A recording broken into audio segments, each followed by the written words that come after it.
दोस्तों, 4 राज्यों में विधानसभा चुनाव का रिजल्ट सामने आ गया है, जिसमें 3 राज्यों में कांग्रेस बुरी तरीके से हारी है और भारतीय जनता पार्टी ने प्रचंड जीत हासिल की है। वहीं एक राज्य में कांग्रेस ने चुनाव जीता है, वहां पर उनकी बहुमत आई है और वहां पर उम्मीद है कि उनके एक मुख्यमंत्री बनेंगे।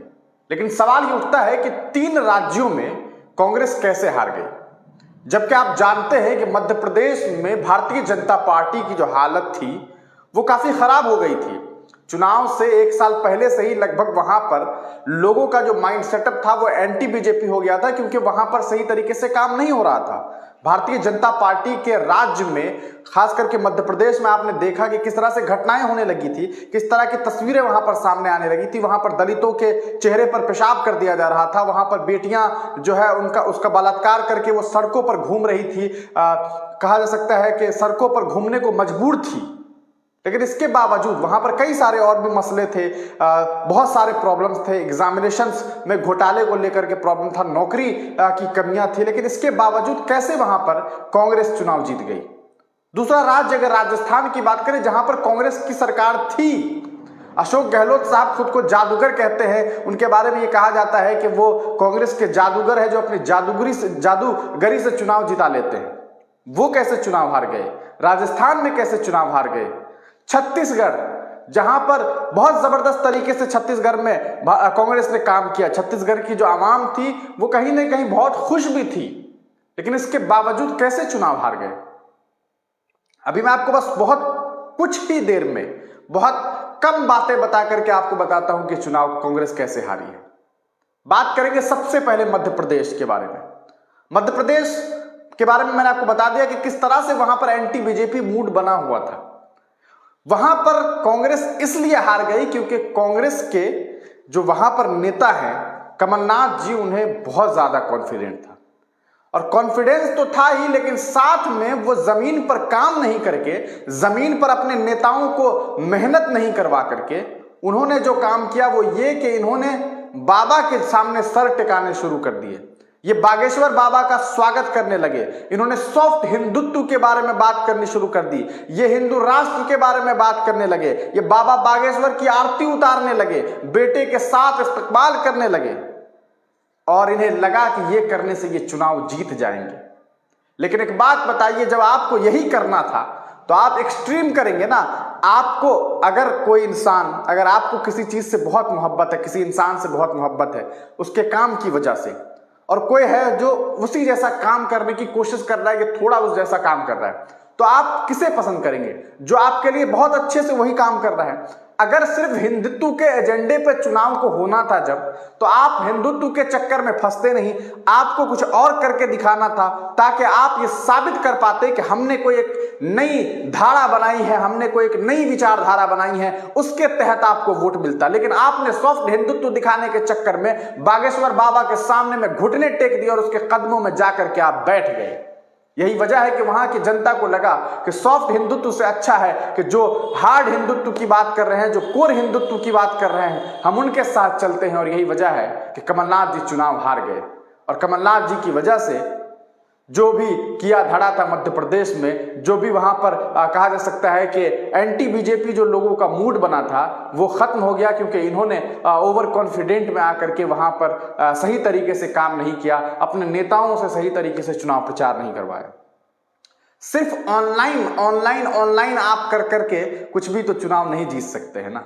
एक नई कहानी बना देंगे। आपको याद होगा किस तरह से, आपको याद आना चाहिए कि अखिलेश यादव के बारे में जब इंडिया महागठबंधन हुआ तब बातें हुई कि भाई सीट्स दिया जाए, लेकिन आपने अखिलेश यादव को साइड कर दिया और आपने कहा कौन अखिलेश वखिलेश।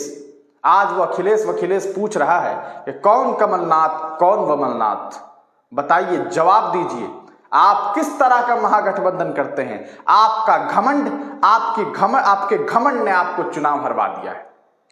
अगर उस वक्त आप अखिलेश के साथ होते, आप आई इंडिया ये गठबंधन के तमाम प्रत्याशी मिलकर के चुनाव लड़ते, तो शायद आप चुनाव जीत सकते थे, क्योंकि 70 सीट पर अखिलेश यादव ने चुनाव लड़ा और 70 सीट पर आपको नुकसान पहुंचाया है। और नुकसान पहुंचाना उनका वाजिब भी बनता था, क्योंकि आप ये अगर बातचीत करके कि आपको हम सीट नहीं देंगे, हम वहां पे अकेले चुनाव लड़ेंगे और बेहतरीन तरीके से हम चुनाव लड़ सकते हैं, आप अगर बातचीत करके चुनाव लड़ते तो शायद आप चुनाव जीत जाते। लेकिन आपने घमंड दिखाई, आपको लग रहा था कि अरे अखिलेश के होने से क्या हो जाएगा, कौन अखिलेश कौन वखिलेश, और उसी अखिलेश ने वहां पर जाके चुनाव लड़ा। 70 सीटों पे 2,000, 5,000, 12,000, 10,000, 1,500 वोट आया, लेकिन आपका वोट उसने काटा और दिखाया कि जब आप टूटे हुए रहेंगे, बिखड़े हुए रहेंगे, आप अकेले दम पे चुनाव नहीं लड़ सकते।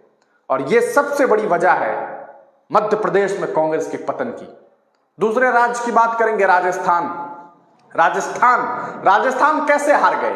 राजस्थान इसलिए हारे क्योंकि वहां के जो मुख्यमंत्री अशोक गहलोत जी हैं, उन्हें बड़ा घमंड था और उन्हें लग रहा था कि अब उन्हें जिंदगी भर उसी गद्दी पर बैठना है, और सीएम बनने की होड़ के चक्कर में राजस्थान से कांग्रेस साफ हो गई। क्योंकि वहां पर जो है आप सचिन पायलट को मुख्यमंत्री बनाने के लिए आप तैयार नहीं थे, और दो लोगों की टकरार ने कांग्रेस को दो फाड़ में कर दिया और कांग्रेस वहां पर चुनाव हार गई। आप बेहतर जानते हैं कि किस तरह से वहां पर अशोक गहलोत की जगह पर लोगों की ये डिमांड थी, लोगों की ये मांग थी कि सचिन पायलट को मुख्यमंत्री बनाया जाए, और कांग्रेस चुनाव से पहले ये डिसाइड कर ही नहीं पाई कि किसे मुख्यमंत्री बनाना है। और लोगों को ये लग गया कि हो सकता है कि अगर जो आपको बता दें, अशोक गहलोत के जो फेवर के जो लोग थे वो ये सोच रहे थे कि अगर हम इन्हें चुनाव जिताएंगे तो पता नहीं ये सचिन पायलट कहीं मुख्यमंत्री न बन जाए। सचिन पायलट वाले को लग रहा था कि कहीं अशोक गहलोत ना चुनाव जीत जाए, और इस चक्कर में दोनों में से किसी ने सही तरीके से मेहनत नहीं की, और अशोक गहलोत ने अपनी मन मर्जी के मुताबिक, अपनी मर्जी के हिसाब से चुनाव लड़वाया, और चुनाव लड़वा करके क्या कुछ रिजल्ट सामने आया वो आपके सामने है। तो ये कांग्रेस की सबसे बड़ी गलती थी कि उन्होंने अपने युवा लोगों को आगे नहीं किया और उसी बूढ़े लोगों के चक्कर में फंसे रह गए जिसने पार्टी की नैया को डुबोने में हमेशा काम किया है, और इस बार भी वही हुआ। और भाजपा ने बहुत जबरदस्त तरीके से चुनाव लड़ा। काबिले मुबारकबाद है उनके कार्यकर्ता, उनके जो नेता हैं, क्योंकि उन्होंने बहुत जबरदस्त फाइटिंग की है। विचारधाराएं अलग है, हमसे विचारधारा नहीं मिलता हो, आपसे विचारधारा नहीं मिलता हो, लेकिन उन्होंने जिस तरह से चुनाव लड़ा, जमीन पर जाकर के जो भी उनकी अपनी, वो हिंदुत्व के नाम पर चुनाव लड़ रहे हैं, कम से कम वो लोगों को बता पा रहे हैं कि हम हिंदुत्व के नाम पर चुनाव लड़ रहे हैं। आप तो नहीं बता पा रहे हैं। तीसरा राज्य छत्तीसगढ़, जहां कांग्रेस साफ तरीके से चुनाव जीत रही थी, आराम से चुनाव जीत जाती, वहां पर भारतीय जनता पार्टी ने सोचा भी नहीं होगा, ख्वाब भी नहीं देखा होगा कि वहां पर हम चुनाव जीत रहे हैं। लेकिन इसके बावजूद क्या हुआ? वहां पर आप हार गए, वहां पर आपने बहुत काम किया। इसके बावजूद, अरे कौन नहीं जानता है कि भूपेश बघेल जी ने बहुत अच्छा काम किया वहां पर, तमाम लोग जानते हैं, खुद भाजपा जानती है इस बात को। लेकिन आप क्यों हारे? ओवर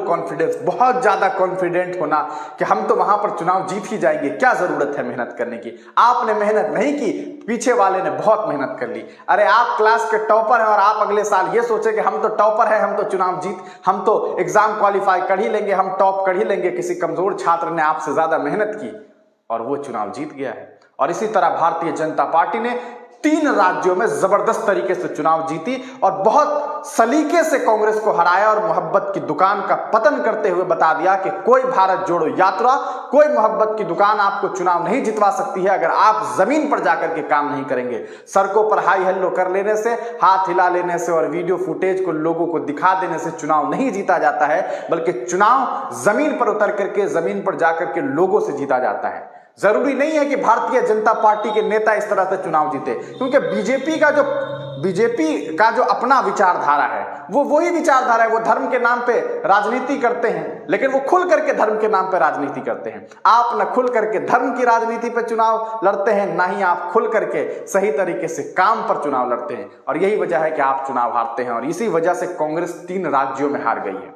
अच्छा, चौथे राज्य में तेलंगाना में कांग्रेस चुनाव जीत गई है। क्यों जीती? वहां पर चुनाव जीतने की एक बड़ी वजह यह है क्योंकि वहां जो पार्टी है, वहां जो बीआरएस है, बीआरएस के तरफ से बीच में कुछ बयानबाजी ऐसी हुई, खास करके उन लोगों ने सनातन धर्म को लेकर के बयानबाजी की, इससे भी कुछ लोगों में नाराजगी थी।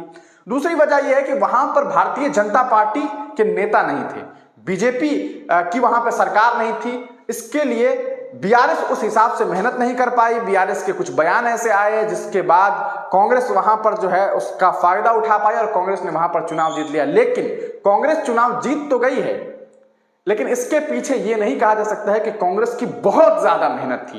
कांग्रेस वहां पर इसलिए चुनाव जीत गई क्योंकि ग्राउंड खाली था, इसमें बहुत कम फील्डिंग करने की जरूरत थी और इन लोगों ने फील्डिंग लगाया और चुनाव जीत गया। लेकिन वहां पर भारतीय जनता पार्टी के लगभग 9 या 10 के आसपास जो विधायक हैं वो आ रहे हैं, और अगर ये 9-10 विधायक वहां पर चुनाव जीत के आ जाते हैं, मतलब आ ही गए हैं लगभग, तो आप समझ लीजिए कि आने वाले वक्त में कांग्रेस वहां पर कमजोर हो जाएगी अगर कांग्रेस का यही हाल रहा और इसी तरह से ये लोग चुनाव लड़ते रहे। इंडिया महागठबंधन के नाम पर इन लोगों ने एक नेताओं का फहरिस्त तो बनाया, लेकिन ये तय नहीं कर पाए कि उस महागठबंधन के सेनापति कौन होंगे। जिस नीतीश कुमार ने तमाम तरीके से इस मामले को आगे डील करने की कोशिश की, उन्होंने तमाम नेताओं को जोड़ने का कोशिश किया, वो नाकामयाब, वो तो कामयाब हो गए लेकिन उन्हें साइड कर दिया गया और वो बिहार में आकर के लौट गए। और इसके बाद रिजल्ट क्या सामने आया कि आप अखिलेश आपसे अलग हो गए और कई सारे दल के नेताओं को यह बात समझ आ गई कि कांग्रेस जो है वो सिर्फ और सिर्फ अपने मोटिव की वजह से ये सारा काम कर रही है और इसी वजह से कांग्रेस हार गई है। कांग्रेस के अहंकार ने कांग्रेस को हराया है।